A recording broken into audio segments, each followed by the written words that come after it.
ಇವತ್ತ ಸಾಮಾಜಿಕ ಜಾಲತಾಣಗಳಲ್ಲಿ ಒಂದು ಕಾಂಗ್ರೆಸ್ನ ಮಹಿಳಾ ಕಾರ್ಯಕರ್ತರು ಏನು ಮಾಡ್ತಾರೆ, ನರೇಂದ್ರ ಮೋದಿಜಿಯವರ 33% ಮಹಿಳಾ ಮೀಸಲಾತಿ ಬಿಲ್ ಅನ್ನ ಮುಂದುಗಡೆ ಇಟ್ಕೊಂಡು ಒಂದು ಸ್ಟ್ರೈಕ್ ಅನ್ನ ಪ್ರತಿಭಟನೆಯನ್ನ ಮಾಡ್ತಾರೆ.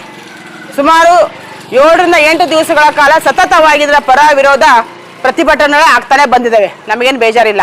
ಆದ್ರೆ ಇವತ್ತಿನ ದಿನ ಅಲ್ಲಿಯ ಕಾಂಗ್ರೆಸ್ನ ಮಹಿಳಾ ಕಾರ್ಯಕರ್ತರು ಏನು ಮಾಡ್ತಾರೆ ಅಂತಂತಂದ್ರೆ, ನರೇಂದ್ರ ಮೋದಿಜಿ ಅವರ ಪತ್ನಿ ಆದಂತ ಜಶೋದಾಬೇನ್ ಅವರ ಭಾವಚಿತ್ರವನ್ನ ಇಟ್ಕೊಂಡು ಸ್ಟ್ರೈಕ್ ಅನ್ನ ಮಾಡ್ತಾರೆ.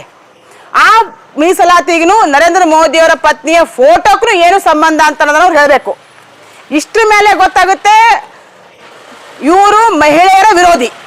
ಇವ್ರೇನಂತಾರೆ, ನಾವು ಮಹಿಳೆಯರ ವಿರೋಧ ಇಲ್ಲ, ನಾವು ಮಹಿಳೆಯರ ಪರವಾಗಿದ್ದೇವೆ ಅಂತನ್ನೋರು ಇವತ್ತಿನ ದಿವಸ ತಮ್ಮ ಪ್ರತಿಭಟನೆಯಲ್ಲಿ ಮಹಿಳೆಯರ ಫೋಟೋ ಇಟ್ಕೊಂಡಿದ್ದು ಯಾಕಂತ ಅನ್ನೋದು ಹೇಳ್ಬೇಕು. ಈ ವಿಷಯವನ್ನ ಮುಂದಿಟ್ಕೊಂಡು ನಾವು ಇವತ್ತು ಅವರ ವಿರುದ್ಧ FIR ಮಾಡ್ಬೇಕಂತ ಅನ್ಕೊಂಡು ಸ್ಟೇಷನ್ ಬಜಾರ್ ಪೊಲೀಸ್ ಸ್ಟೇಷನ್ ಹತ್ರ ಬಂದ್ರೆ, ಇಲ್ಲಿಯ ಸರ್ಕಲ್ ಸಾಹೇಬ್ರು ಪಾಟೀಲ್ ಸಾಹೇಬ್ರು ಏನಂತಾರೆ ಅಂತಂದ್ರೆ, ನಮಗ್ ಬಾಡಕ್ ಬರಂಗಿಲ್ಲ, ನಾವು ಮಾಡಲ್ಲ ಅಂತಾರೆ. ನಾನು ಇಲ್ಲಿಯ CPI ಏನ್ ಕೇಳಕ್ ಇಷ್ಟಪಡ್ತೀನಿ ಅಂತಂದ್ರೆ, ತಾವು ಕಾಂಗ್ರೆಸ್ಸಿನ ಏಜೆಂಟ್ ಅಧಿಕಾರಿ, ನೀವು FIR ಮಾಡಲ್ಲ ಅಂತಂತಂದ್ರೆ ನಾವು ಸುಮ್ಮನೆ ಕೂತ್ಕೊಳ್ಳಂಗಿಲ್ಲ. ನಿಮಗೂ ಕಾಂಗ್ರೆಸ್ ಕಾರ್ಯಕರ್ತರು ಪ್ರತಿಭಟನೆ ಮಾಡಬೇಕಾಗಿತ್ತು ಅಂತಂತಂದ್ರೆ, ರಾಷ್ಟ್ರೀಯ ಮಹಿಳಾ ಅಧ್ಯಕ್ಷರಾಗ್ಲಿ, ಭಾರತೀಯ ಜನತಾ ಪಾರ್ಟಿ MLA MP ಯಾರಿದಾರ ಕಾರ್ಯಕರ್ತರನ್ನ ಹಿಡ್ಕೊಂಡು ಅವ್ರೆ ಸ್ಟ್ರೈಕ್ ಮಾಡ್ಲಿ, ಬೇಜಾರಿಲ್ಲ. ಆ ವಿಷಯಕ್ಕೂ ಈ ಹೆಣ್ಮಗಳಿಗೂ ಏನು ಸಂಬಂಧ? ಇದೇ ಮಲ್ಲಿಕಾರ್ಜುನ್ ಖರ್ಗೆ ಅವರು ನರೇಂದ್ರ ಮೋದಿ ಅವರನ್ನ ಭಯೋತ್ಪಾದಕ ಅಂತ ಒಂದು ಸ್ಟೇಟ್ಮೆಂಟ್ ಕೊಟ್ಟಿದ್ದಾರೆ. ನಾವು ಕೂಡ ನಾಳೆ ಸ್ಟ್ರೈಕ್ ಮಾಡಿದಾಗ ಮಲ್ಲಿಕಾರ್ಜುನ್ ಖರ್ಗೆ ಅವರ ಪತ್ನಿಯ ಫೋಟೋ ಇಟ್ಕೊಂಡು ಸ್ಟ್ರೈಕ್ ಮಾಡಿದ್ರೆ ಇವ್ರು ಸುಮ್ ಕೂತ್ಕೋತಾರೇನು? ಪ್ರಿಯಾಂಕಾ ಖರ್ಗೆ ಅವರಾಗಲಿ, ಕಾಂಗ್ರೆಸ್ನ ಎಲ್ಲ ಮುಖಂಡರು, ಎಲ್ಲ ನಮ್ಮ ಪಕ್ಷದ ಕಾರ್ಯಕರ್ತರಿಗೆ ಮುಖಂಡರಿಗೆ ಸಿಕ್ಕಾಪಟ್ಟಿ ಬೈದಾಗ ಅವ್ರವ್ರ ಹೆಂಡ್ರು ಫೋಟೋ ಇಟ್ಕೊಂಡು ಸ್ಟ್ರೈಕ್ ಮಾಡಿದ್ರೆ ಇವ್ರು ಇಳಿತವೇನು? ಇದು ಯಾವ ನ್ಯಾಯ?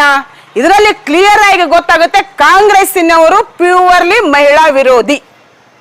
ಇವತ್ತಿನ ದಿವಸ ಸಾಯಂಕಾಲ 4 ಗಂಟೆ ಒಳಗಡೆ ಇವ್ರೇನಾದ್ರೂ ಡಿಪಾರ್ಟ್ಮೆಂಟ್ನವರು ಆ ವಿಷಯಕ್ಕೆ ಸಂಬಂಧಪಟ್ಟಂಗೆ FIR ಮಾಡಿದ್ರು ಸರಿ.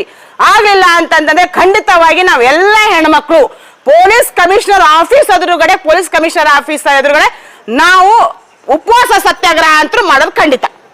ಯಾಕಂತಂದ್ರೆ ಇವತ್ತು ಇವ್ರು ಇಟ್ಕೊಂತಾರೆ, ನಾಳೆ ಯಾರ್ದು ಇಟ್ಕೊಂತಾರೆ, ಸಂಬಂಧಪಟ್ಟವ್ರು ಇಟ್ಕೊಳ್ಳಿ, ನಾವು ಬೇಜಾರಿಲ್ಲ. BJPಯ ಸಂಸದರು ಇಟ್ಕೊಳ್ಳಿ, MLAಗಳ ಫೋಟೋ ಇಟ್ಕೋರಿ, ನಾವು ಬೇಜಾರು. ಆದ್ರೆ ಈ ಹೆಣ್ಮಗಳಿಗೀನು ಆ ಬಿಲ್ಲಿಗೂ ಏನ್ ಸಂಬಂಧ? ಹೀಗಾಗಿ ನಾವು ಇಲ್ಲಿ FIR ಮಾಡಕ್ ಬಂದ್ಬೇಕಾದ್ರೆ ಇಲ್ಲಿ ಸರ್ಕಾರ ಸಾಹೇಬ್ರ ಅಂತ ನಮ್ಮ ಮಾಡಕ್ ಬರಲ್ಲ, ನೀವೇನ್ ಮಾಡ್ತೀರಿ ಮಾಡ್ರಿ, ಎಲ್ಲಿ ಹೋಗ್ತೀರಿ ಹೋಗ್ರಿ ಅಂತ ಉಡಾಫೆ ಏನು ಮಾತುಗಳನ್ನ ಆಡ್ತಾ ಇದಾರೆ ಸರ್ಕಾರ ಸಾಹೇಬ್ರ. ಇದು ಸರಿ ಅಲ್ಲ. ನೀವು ಒಂದು ಕಾನೂನು ಸುವ್ಯವಸ್ಥೆಯನ್ನು ಕಾಪಾಡಕ್ ಬಂದಿದ್ರಿ. ಫಸ್ಟ್ ಆಫ್ ಆಲ್ ಬಂದಂತವ್ರಿಗೆ ಯಾವ ತರ ಮಾತಾಡ್ಬೇಕು ಅಂತ ಅನ್ನೋದನ್ನ ನೀವು ಕಲೀರಿ. ಅದು ಆದ್ಮೇಲೆ ನಿಮಗೆ ಈ ಕಾನೂನು ಕೈಯಾಗಿರ್ಲಿ. ಇವ್ರ ವಿರುದ್ಧ ಕೂಡ ನಾನು ಕಮಿಷನರ್ಗೆ ಕಂಪ್ಲೇಂಟ್ ಮಾತ್ರ ನಾನು ಮಾಡೋದ್ ಕಟ್ಟಿ FIR ಮಾಡ್ಲೇಬೇಕು. 4 ಗಂಟೆ ಒಳಗಡೆ ಮಾಡ್ಲಿಲ್ಲ ಅಂತಂದ್ರೆ ನಮ್ಮೆಲ್ಲ ಮಹಿಳೆಯರ ಜೊತೆ ನಾನು ಅದನ್ನ ಮಾತಾಡ್ಕೊಂಡು ಕಮಿಷನರ್ ಆಫೀಸ್ ಎದುರುಗಡೆ ನಮ್ಮ ಮಹಿಳೆಯರ ಜೊತೆಗೆ ಸ್ಟ್ರೈಕ್ ಮಾತ್ರ ಕೊಡೋದು ಗಟ್ಟಿ.